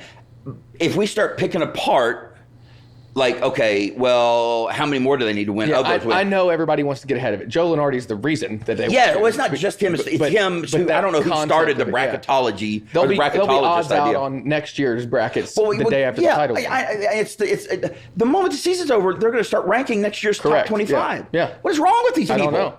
Something to talk about. It's same thing in college football. I get that, but Cash, as a player, I know, were you ever taught to look past the next game? No. Because that's how when did you start? When would you allow yourself to start thinking about that next game? 12 hours after we won. Exactly. 12 hours after the game before. Or I would even say for us, maybe for our coaches, it might have been an hour after the game, that last game. But we've got fans out there who so badly, and I understand Louisville's big and Kansas is big, and we want to make the tournament. What happens now has some effect on the tournament. But to answer the question of what do we need to do, win takes care of it. But breaking it down into, now Kentucky's the first 4 in. Well, now they're the first 4 out. I hate it. It's so stupid because it's like, okay, first of all, right now, we are not in the tournament. Mm-hmm. We're not. Absolutely not. Neither is Houston, by the way. Yeah. They're not in the tournament either because nobody is in the tournament. The worst thing, in my opinion, is not only does it fluctuate, but it fluctuates in comparison to what everybody else is doing, obviously. So, and that's the other thing. If Florida, everybody's like, well, if Florida loses, they're going to be a quad 2 win. Like, all right, well, I don't have time to think about all that. No, and by the way, neither do you as a player. They don't care. They don't care. The coaches, the players, the players might sneak a peek. But we had rules that we were not allowed to. Yeah. Coach Pitino was like adamant that you're not watching SportsCenter. Mm-hmm. We were not allowed to watch SportsCenter. We couldn't read the Herald there. We basically could not name search, right, to see what people are saying about us. Mm-hmm. Nowadays, think how damaging that would be. Social media is toxic. Media is a killer. And that makes it, and we didn't even have social media, guys. Killer. This was, that's why I so badly wish Cal would. Because look, Coach P did this at Louisville for a few years. He refused to allow them Twitter accounts. Now, I'm not saying they didn't have secret ones. And I don't know that they did. I'm just assuming they probably did. There's a lot of secrets going on there. well said. You gotta take that one with a grain of salt. Yeah. Now, I mean, I agree with the idea, and I kind of wish we'd have done that. But now with NIL, that's not even possible. What, with taking away? Yeah. Wait, but why can't you do this, okay? And maybe it's just a gentlemanly understanding between a coach and a player, which means you're going to do it my way or you're not going to do it at all. Yeah. Is you can make your posts, but then get off. You can't search. Post and be done. Yeah. If your NIL says you need to post this often, then post, but then do not get on there and see your reaction. I think they should turn off commenting. Yes. Oh, yeah. Because can you do that now? You can. On Instagram, not on Twitter. I don't know. I've seen some posts even from our weekend, like that UK has put out. That I'm like, man, can you? There's like, you can turn off commenting on Twitter. There we go. Okay. There's the answer. Oh, no replies. Yeah, you're right. So what? You can turn off no replies. Yeah. Or turn on no replies. You can turn on no replies. There's the answer then. Okay. So get on, make your post, right? Search the news if you care about what's going on worldwide. And then that's it. Yeah. And don't look to see who's commenting on whatever it is you post. I agree without a doubt. I do that now most of the time. It's not a bad idea. Yeah. No, I didn't know you could do that. I may be doing that soon. I wish I would have done that in college. Yeah. Why? So I'm giving I'm talking at a panel March 7th with a couple former UK athletes. Yeah. On social media and things like that.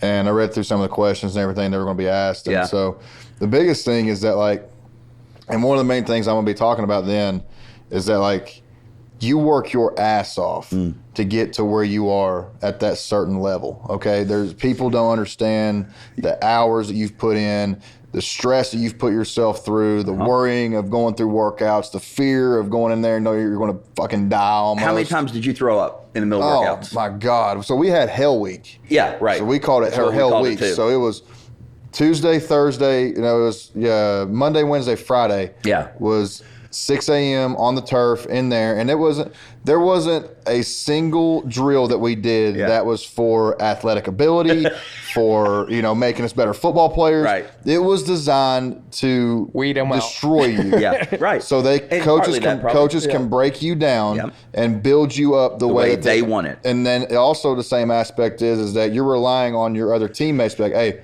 Okay, so there's trust involved in this. Let's go. Let's get this shit going. I got you. Yeah. If we got to bust our ass to the next station. Yeah. We got to do this, or we're going to get X, Y, or Z. Yeah. So the biggest thing is that when I finally got to where I was, and I knew that I made a big play. Yeah. And I knew that I wanted to go see it instantly. Yes, I get it. And I'm like, the thing I'm going to tell guys is like, listen, the big play that you make. Yeah. You're going to see it on film. Yeah. Don't go and search your name. Yeah. Because there's going to be 1,000 other tweets that are calling you trash, that are calling you this, calling you that. When you're just looking for that one play that you've killed yourself in film over, that you've killed yourself in practice over, just to get to that game and that point to where you get on there and you all of a sudden you're riding high, everything's good, and all of a sudden you read some idiot saying something about, And it doesn't matter, because some people say just tune it out. Well, that's how you tune it out, by not exposing yourself to it in the first place. No. You want to expose yourself to criticism from those you trust, right? Like your coach and your teammates. Right. But that's it. Just throw in your parents, right? Throw in your parents. That's another thing I got to make this point. Nobody else. About social media, I think you should legally... you should have to represent who you are. Oh, on absolutely. Social media, period. Yeah, no, there should be no burner accounts. There should be no if you have to own what you say. Yeah. Like if you say it. How do you do that though? Yeah. I don't know, but I'm just saying. The guy who owns Twitter now is pretty brilliant. Yeah, he'll probably figure it out. Attach your I don't know, your social security number to it. Honestly, that may be how they have to do it. But I do too. I really do. But it's like, here's the other thing, Cassidy. The play, because 25 years on the other side of my career, I'm still wanting. There's still games. I especially this weekend with all my teammates in town. Man, I'm on YouTube searching for games where all right, I had 12 against Arkansas this game. I'm gonna see if I can find this game online. Right. Villanova came in '97, and they were the #1 rebounding team in the country, and our entire scout was, we have to out rebound them. How many did you have? I don't know how many I had, but I'll tell you this. We out-rebounded them by like 25. Oh, wow. I mean, it wasn't even a nickel and dime kind of close. We crushed them. And then we beat them by like 20 or 30 or 40 maybe. It was embarrassing. And they came in like a ranked team. It was one of the greatest moments like I've ever had as a team, because I hit some threes, and that's why I'm constantly after Tim Asher. I'm constantly, Tim, 97, Villanova. Man, whenever you can get it to me. You know, whenever. He hasn't gotten it to you yet? Oh, no, he laughs at me every time he sees me. I'm like, you got nothing else going on. Tim's got an earful all the time. And I'm gonna keep going because one of these days I'm gonna get it because I can't find it online. Yeah. But I hit 3 threes and hit Ort up. Hit Ort up. Andrew Ortelli. Okay. All right, give us time. Yeah. But anyway, so because I know they got it back there, and they got it pure. They got it in as high resolution as possible at the time, which was only 480p, but they got it. All right, and because you go on YouTube and some of these things, like you're watching Kentucky play, and you're like, all right, I see 2 white guys in there right now, so I might be one of them, or I might not. And then they get closer and like, oh no, I don't run that way. So it's not me. It's one of those things. So anyway, I don't know about the rest of this year. I know I am proud as heck of how we played against Tennessee. Mm-hmm. I mean, I left Second there. Time. First time they kind of handed it to us. Did you think so? They missed like 8 layups. We won by 4 or something. Well, how many foul shots did they miss the other night? They missed plenty. I'm not. No, hang on. I'm not taking anything away. I love football players' mentalities. I love that, Cash. I'm not taking anything away from them. No, I get it. I'm just saying. I get it. You don't want to walk out of Knoxville with this false confidence. No, well, I don't know how we had any false confidence after the games before Tennessee. Correct. Right. So, but I'm just saying they helped us a lot. That got us got that under our belt. But and then we not more impressive that they came in here after beating the number? Well, oh, it is. It absolutely is. And that did probably give us a little bit of an edge because they came in after beating what seems sometimes is an undefeatable Alabama team. But they destroyed Georgia there or not. That was ridiculous. Alex, did you see what happened? No, what? What? It was like 100. I mean, it was like 47-11, 10 minutes into the game. Was this after they lost? This was this weekend. It's almost like Nick Saban went into that locker room and gave them an ass chewing. So, I mean, I think they went in that game like 113 or 107, something like that, like 51. Yeah, it was. Or something like that. And they had the starters in the whole game. Oh, really? They were full court pressing the whole game. Seriously? They never put the subs in? No. But they were up. There wasn't a fight after the game? That's what I was sitting there thinking. Wait a minute. Between the coaches at least? Or a shootout? Sorry. Listen, that's bad. That's worse than what I said. Well, I don't know. I don't mean it to be. I'm saying allegedly. Allegedly. Allegedly. Well I'm just saying that is the most bizarre. That is bizarre situation. And the guy, and then I saw something yesterday where they said that one of the stars allegedly that one of the other teammates was the one that supplied him. That's what I'm talking about. He's a lottery pick. He is the guy. So the guy that I'm not going to. Here's all I'll say about this. There are some dudes that are about that life. Yeah. All over college football. Yeah. College basketball. Yeah. College baseball. Whatever it may be. So you never know. Thoughts and prayers to the victims and everything. But that's a crazy situation. Well, it's crazy to me, and I don't know the story of how it happened. I'm not but speculating I did read, on it. But here's what's interesting to me. Okay, if this guy brought the gun to his teammate, I mean, I know that's the part that I'm like, okay, because I keep hearing, wait a minute, he didn't do anything wrong. I'm like, it's accessory. He brought a gun. Well, but I read, and why did he bring it to a teammate? I read that he got it back afterwards, which is even worse. Yeah, seems to me like that. Or it could be. Well, I'm sure the police will figure it all out. I'm not going to speculate on it at all. All right, with 4 games to go, I shouldn't have made that joke. But my Florida, point is, we got Auburn, we got Vandy, and we got Arkansas. My point is, Alabama is the best team in the country, I think. And without him, that changes things. Quite a bit. But here's the thing. Back to that does not affect us one iota because it is in our hands now. Yeah. I mean, where we're seated, if we're seated, and what happens the remainder of this year, and if we do something special. Because here's the thing: we have now proven we are capable of winning a national championship this year. We are proven that we. I'm not saying we should be in the conversation right now. I'm saying that we have beaten the team. Even take the transitive property here. We have beaten the team that beat the team that was at one point was favored to be number one. At the point that they beat them. Houston got beat by Temple at one point this year. I mean, that's the whole thing. That's how it's so different, Cash, from the sport you played, where y'all got 11 games, and then you got a little 4-team tournament at the end that you got to get in. Yeah. So every game does matter. Yeah. Whereas with us, we can play our season, we can win 0 games. And if we get in, and I know this is never going to happen, but if we get in the SEC tournament, we go on a tear, you can win the national championship with a 0-win season. Yeah, that's what I tell people all the time. They're asking me that, like, I know, great basketball knowledge and all that stuff. They're like, what about this Kentucky team? And I'm like, well, listen, like, obviously throughout the first part of the year, they couldn't seem to figure it out. Right. I will say this about any team, and this could be basketball, football, baseball, anything. You got these last 4-game stretch right here, especially the last 2 games that you've played. I'll take the hot team going into the tournament. Always. Rather than the overall win-loss record that they had the entire season. Because that's what it's based on. Exactly. I mean, look at North Carolina. It's all about how hot you are and how year. healthy you are. Kansas is the lesson we ought to learn, because it's the easiest and most. We crushed them at Fog Allen.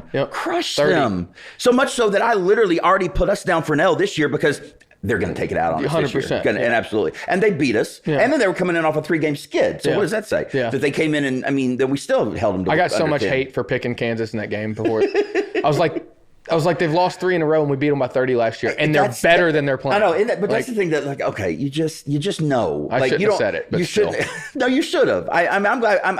I understand that you got the hate you got, but because you're not a true fan. But that was. I didn't go as far as to pick them, but I said on the pregame show. I don't know. Yeah, but they don't ask you to be on the radio show to be a blind fan. Like, they don't ask you to do the radio because you're just a blind fan. No, they want your opinion. Right. And not only do they want your opinion, they want your perspective. Yes. Right? Because you've seen it. You've been there. You've peeked behind the curtain. Exactly. But yet madly, I have been there, and I've seen it happen over and over and over again, not just the years I played. Doesn't matter what happens right now. What matters is what happens in March. Yeah. Well, even that's what matters. Double down on the Kansas drawback from last year. We beat them by 30, and then 4 months later, they win the national, right? But no, it was like 2 months. 2 months later, sure. But what just happened? Alabama was far and above, in my opinion, the number 1 team, crushing people, killing them. Tennessee beats them, and 3 days later, we beat them. We beat them. We beat Tennessee. So by the way, we don't just beat Tennessee. We pounded Tennessee at home. I mean, that game was that first half was. Oh, that was incredible. That was like a redheaded stepchild beating on that one. Yeah, and you know what? The reality is that on the second half coming in, I mean, they pulled it to what, within 9, I think. I mean, we basically had a 10-point lead on them the whole game, and that second half is going to be harder because you got young kids. Even though I know we've got some seniority this year, but you got young kids who are going to start think. And this is the dumbest thing to think, because Coach Smith even reminded me of it this weekend when we used to come in. The most insignificant score in a game is the halftime score. Yeah, he actually said, he came on the radio with me after the game. Did he? And said that. Yeah, that is his mantra. Which you think back to we were called the comeback cats for a reason, because we had a head coach who didn't care about halftime score. He cared about end of game score. Yeah, because he knew, look, if we can get down by 10.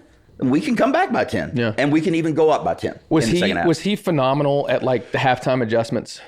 Like, was that a big portion of it? You know what? I don't remember a lot of that. It's weird to me because I remember, like, we would go in, whether it's Patino or Tubby, we'd have a game plan. And I'm not saying there weren't adjustments made, but what I remember more is that there was a devotion to the game plan. That if we came out with a game plan and coach recognized, okay, this isn't going to work, so we have to do this, then I'm sure an adjustment was made, because both of my coaches were brilliant at that. Most of the time, if there were, though, to me at least, they seem minor. They were little, because we had spent 3 days working on this game plan, prepping for this team. We were going to play them like this. We were going to switch. We were going to do this. We were going to play our pick and rolls like this. We were going to play our down picks like this. We were going to play our double staggers like this. I mean, everything was, we had it all lined out. Yeah. So it took us 3 days to get it all down. Now all of a sudden we're just going to throw it out the window and just throw up a Hail Mary? That's what I say a lot. That's not what happens. That's what I say a lot of times when people criticize Cal, especially, because I'm like, you got to understand, this isn't who beat us last year? St. Peter's? St. Peter's. This isn't a St. Peter's that can, like, just kind of throw stuff at the wall and see what sticks. These are tenured Hall of Fame coaches that have built success based on a philosophy that they live by. Right. They're not just going to change it up. Now, I can understand some tweaks, right? Somebody's killing you in one thing, we change that. Yeah, but like, you're not changing your game plan. Yeah, and because you've worked on your game plan for 3 days in preparation for this team. The problem, here's what happens at halftime. You get yelled at because you're not running the game plan. That's usually what the problem is. You're not executing. Thank you. You're not executing. What about this one? What is this idea? Because I'll ask you, I'll be host for a second. What is this idea that Cal's offense is archaic? So that offense, and I've talked about this, lightly on this podcast, but in depth on the radio stuff. The college game is changing more towards the way the NBA is played, right? Okay, that makes sense. And Cal's offense has always been, and defense has always been NBA pace and kind of philosophy, right? So archaic is not the right word, but the rest of the country is kind of learning the way that he coaches, and therefore it's more predictable. But we've always been. But again, if you run. Just execute. So you can run a motion offense, a standard motion. Initiate, screen away, double screen down and up. And just keep running through that. And a defense cannot stop an offense. It's executing 100%. On that. That's why Indiana was so hard to beat. Indiana was the only when Bobby Knight was at Indiana, it was the only time Coach Pitino, who is a master scouter. His scouting reports would be 35 to 40 pages long. Okay? Did they print those out, give them to you? Yes. Only the players got them, and they were collected afterwards. And that's why you never bet against the spread on Ricky P. I would never bet against Ricky P. I'm telling you, he look. I had him for 3 years. I had Tubby for 1, and I adore Tubby. He's one of my favorite people, and he's an amazing coach. But I learned under Pitino. I got my tail kicked by Pitino. You got a master's. In basketball from him. Oh, I do. And what bothers me is when I hear from, like Steve Maciello's up there with him now at Iona, is when I hear from the guys, or even some guys at Louisville. When I went to Louisville to watch him practice one time, and I'm like, this is not the guy that coached me. It's like he's mellowing out as he gets older, and it's maddening to me because I want to see in every face of every player he coaches, I want to see the same terror that I felt. That's right? Amazing. So, but he would bring literally for the prep against Indiana, and remember they ran the most basic. I mean, they ran the first offense, as far as I'm concerned, basketball ever came up with, which was just a motion offense. Yeah. He brought out a television screen and a VCR. I apologize for being that old. And we would have to literally onto the court. Yeah. And we would all go over and we'd surround the TV and we would look at they would run something. They never ran the same thing twice, right? They never did. Because, they did, but you never knew what they were going to run because they had mastered their offense. Yeah. So he was so paranoid about how we were going to scout for a team that had mastered their basic archaic offense that he brought a television screen. It's the only team he ever did that for. Yeah. But every year was for Indiana. Because of their archaic offense, but they mastered it. It's like Boeheim and Syracuse, they have mastered the 2-3. So I'm sorry, if they execute, they're winning. Yeah. Now they got to have the talent too, but if they execute, they're winning. That's kind of back to your question about our offense, and we'll hurry this up because I know you got to run. But the thing about Cal's offense that nobody really cares to pay attention to is it's not a set play. It's not. He gets all this shit for the X's and O's stuff. Right, yeah. It's not X's and O's. It's options. Yeah. It's all of it is what's it called? Sweep when option sweep. All of the offense is. You're talking about like a triple option? Yes. Like where the quarterback can hold on to the ball and can let it go.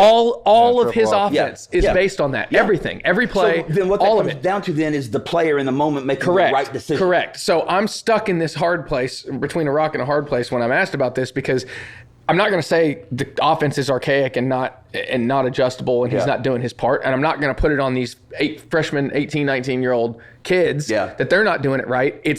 You have 8 months to figure it out. There we go. So they're going to make mistakes. They're going to learn every way not to do something. That's right. Right? And they have to. Point of the season. Correct. They have to learn what doesn't work. That's what's different than football and basketball, D1, is that we have 35 games, maybe 30 games to figure it out. One thing. For March. Exactly. One thing I will say that you can't make up for, or two things, I guess.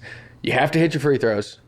And you have to knock down open shots. Because if you can't knock down open shots, then all the options out of those offensives, the schematics that he puts in, don't work. That's true. That was probably the best reference you made this entire podcast. Now I understand. All right, but I'm going to refute it. I'm going to refute it. The one part, free throws, I absolutely agree with. You will I'll throw in consistency consistently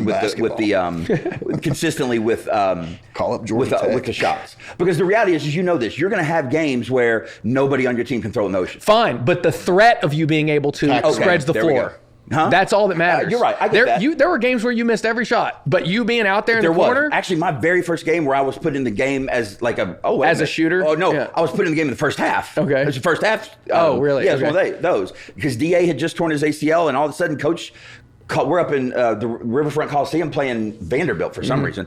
Meaning I don't know why we'd be playing them up there. Yeah. And I'm down at the end of the bench where I usually am, and all of a sudden I hear my name, and I'm like, fan.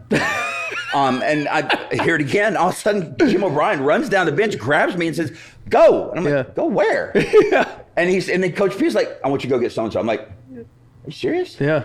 I mean, now I had just come back from a concussion, and all of a sudden dawned on me is, "Oh, we're a 2 guard short." Yeah. But it's not going to be me. It won't be me. Yeah. And sure enough, it was. So anyway, I get in that game and I go 0 for 4. Yeah. Can you imagine? I mean, I literally, and this is how much it's ingrained in you of muscle memory, and just being prepared for it. Clearly, I wasn't prepared to play in that game. Yeah. And yet the moment I was put in that game, I had the guts to get 4 shots up. Now I went 0 for 4. But I wasn't going to pass up an open shot because I had been taught, if you pass up an open shot, you're coming to sit by me. Yeah. And that is word for word what Calipari said the first practice I attended this year. He was on them the entire time. All of them. Everyone except maybe Onyenso, and he's talking about from the perimeter, right? Yeah. He goes, you have to be able to shoot that. And it goes back to your point. And you have to be able to at least make them think you're going to shoot it. Because if they pack it inside, then Oscar's going to have a heck of a time. Yeah, I'll take it even further than that, to be honest with you. Like, so again, the threat of being able to shoot from the outside is what spreads the floor, allows our guards to penetrate. Yeah, that, CJ even hurt being out there would be helpful. That alone, so the threat to shoot and to be able to knock down free throws, that'll allow the offense to work. I absolutely agree with you. Now, double down on that. The fact that we have the National Player of the Year rebounding extraordinaire in the paint. Yeah. Think about the fact that if you miss, there's a 50% chance you're going to get the ball back. Yeah. That's insane. Here's the thing, with analytics, there actually is a stat out there. He is getting. Or did you just throw that out? No, he is getting 57% of our offensive rebounds off of. Okay, but what are we? And I know you don't know this. Okay, let me say it this way: there's a 25% chance that a missed shot will end up in Oscar's hands. Okay, in Oscar's hands. All right, well then you got to add 4 other guys, or at least 3 other. No, let's add 4 because of the shooter. Exactly. Yeah, so we got to find out. We got to get. Put it up. I got to get my analytics guys. Put it on up. this. I'll text it to you after this. All right, look that up because I want to know what is our offensive rebounding percentage. Yes, but Oscar's specifically that definitely adds 25. It's bananas, and he's attracting 2 bodies. So if he's taking 2 guys out of the way, where's the 4th guy, which is probably the shooter? Go get it. Which and you know where it's going better than anybody. This is what I love. This is what I love about it. Because there is so much reaction in the middle of. You can game plan and you can scheme and you can have your plays and you can have your defensive sets. But basketball, I imagine, Cash, like football, man, it's just reaction. You got to react right. Watching a football game with him was so eye opening. Was it really? And you alluded to it earlier, because he's looking at it the way you and I are cursed with looking through that lens. And I make reference to this a lot. I apologize for doing it again. But have you ever seen the movie National Treasure? No. Okay, then never mind. I have seen the CinemaSins version of it. You ever watch CinemaSins on YouTube? I haven't. Greatest channel ever. They basically take every movie and talk about everything that's wrong with it, and it's hysterical. Okay, I'll look it up. So this movie's got plenty wrong with it for sure. Yeah. But the concept of the movie is there's a treasure map on the back of the Declaration of Independence, and you have to put these glasses on and like flip the red lens and the blue lens down to see it, and then it's like, right? That's how basketball became for me at UK, right? Yeah, once you learn it. Yeah. So I'm cursed, and I'm sure you are too, with I can't watch a game without that lens on now. Yeah. So I see, we're taught perfection. You run it not till you get it right, but till you can't get it wrong. Yeah. So I learned it that way, and I see it that way. Yeah. And so now I've got I don't hold anybody specifically accountable when I watch a game, but I'm like, that you don't leave the corner, or you can't do that, you can't do this. And you're just picking apart even a play where there's an open basket. I'm like frustrated, and everybody's like, why they made the shot? I'm like, because that's not what the goal was. That's not what we were trying to do. Right. So I watch football with him, and I'm starting to kind of pick up the same things, and it's eye opening. Yeah. No, it is. But here's the best part about you being, because you said you were careful earlier to not lay blame at Cal because you played for him and you know what he can do and it's still doing, and not lay blame at these 18-year-olds. And I immediately thought when you said that, I'm like, but it's the 18-year-old's fault ultimately because the coach cannot score and has never been in a game, right? At least for this year's team, the players have to execute. The players do ultimately. But here's where I agree, is that yes, at the end of the season though. I'm laying blame at the players. At the end of the season. Yes. But right now, you're right. It's fair. Because what I find myself doing again, for me, it's different because I don't know what Cal's trying to do, right? I know what Coach Smith's trying to do. But I haven't been to many Cal practices even this year. And I'm like, so, okay, well, what does he want? Like, I went up to CJ at one point this year. And actually, it was the other night. Because as a shooter, he shot 47% for 2 years at Iowa. He comes here, and at the beginning of the season, he was right at 47%. And then I think the Gonzaga game, he had this moment, and I make this up. I saw a moment. I don't know what was going through his head or what went through his head after that, but I'm putting myself in his shoes and imagining, okay, is this where I would have gone? I don't know this is where he went. But he had this moment at the beginning of the Gonzaga game where he had a shot block, a 3-point shot block. And I'm like, I don't think he shot again the rest of the game. No, he hesitated every time. Yeah. And so and then that's when his percentage started dropping. And it wound up at 33%, which is he's not a 33% 3-point shooter. Yeah. He's not. And so I went over to him the other day, and I've been afraid to go up to him and say this to him, in part because I'm like, I don't want to be that guy. I don't want to be that has-been. It's like, hey, let me help you with a shot, right? Because that's not even what I wanted to say. Yeah. What I wanted to say was, and I finally said it to him the other night, after the Tennessee game, when we, as former players, we were invited into the locker room as they celebrated. That's awesome. That's cool. It was cool because obviously that's the part that fans don't get to see what happens, what the things Cal says to his team. Was that the first time you went in the whiteboard room in there? Yeah, actually, cool, it was. Right? Yeah. The first time I'd been in that room. I've been in the locker room before, but the first time I'd seen that whiteboard room. So CJ didn't play against. And again, can we add that to the fact? Yeah, that we beat Tennessee without CJ and without Severe. Yeah. I mean, maybe not our stars, but part of our team that absolutely adds to the table. So I went up to CJ and because I just said, I've got to say this to him. And I went up to CJ and I said, dude, when you get well, keep shooting and don't stop shooting. And do not think about not shooting. So your job as a shooter, I said, and you are a damn good one. You shoot the ball and don't ever hesitate if you're open, because the more he misses, the more I would start getting in my head and thinking, I better pass it up because that's better for the team because I'm off right now. That's not how you get on. Shooters are shoot until they're on. I think he needs the first time he goes out there, when he gets back healthy, he needs to have somebody closing out at him so fast that he doesn't have time to think about it. Right. And it's going to go in and he's going to be like, I'm back. But here's the thing.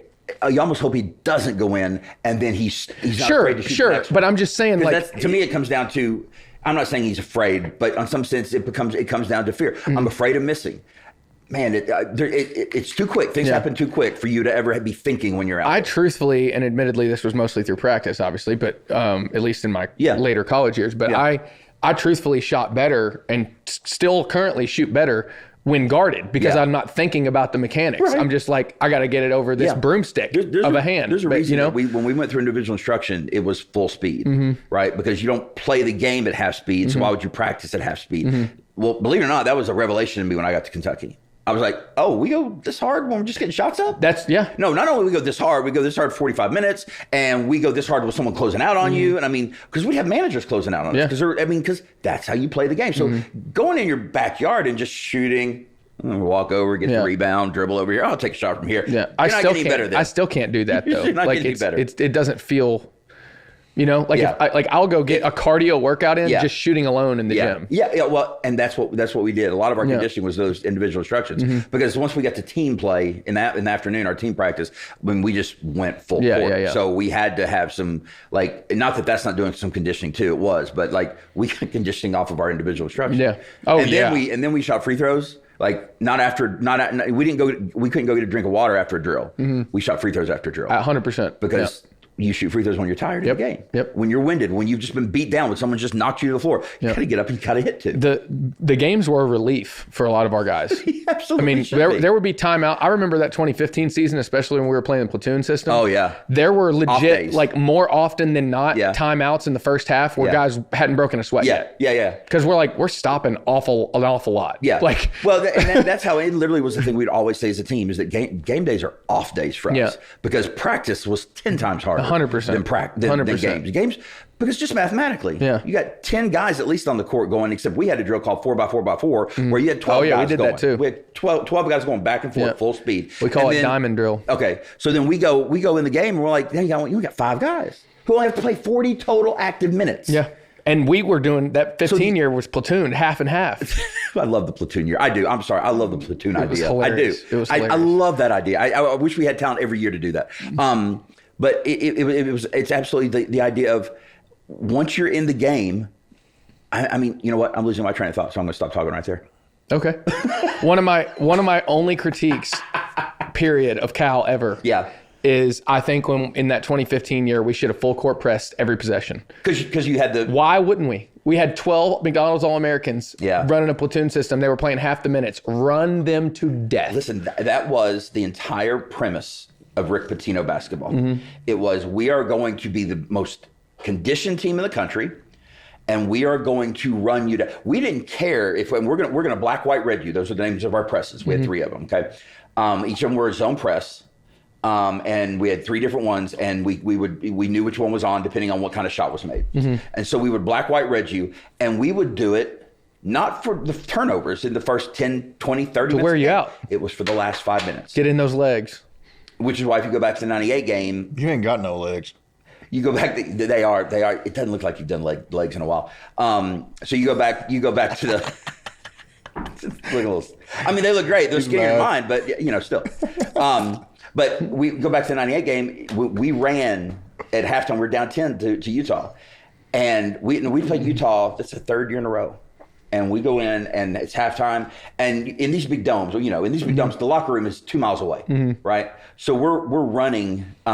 We ran as a team. We ran back to our locker room. Oh, yeah. Utah, we passed them. They were walking. And it reminded us, That's awesome. Done. They're done. That's awesome. They're done. Even if they weren't done, in our minds they were done. That's Therefore awesome. we had them. I love that. That's awesome. That's half of it right there. Yeah.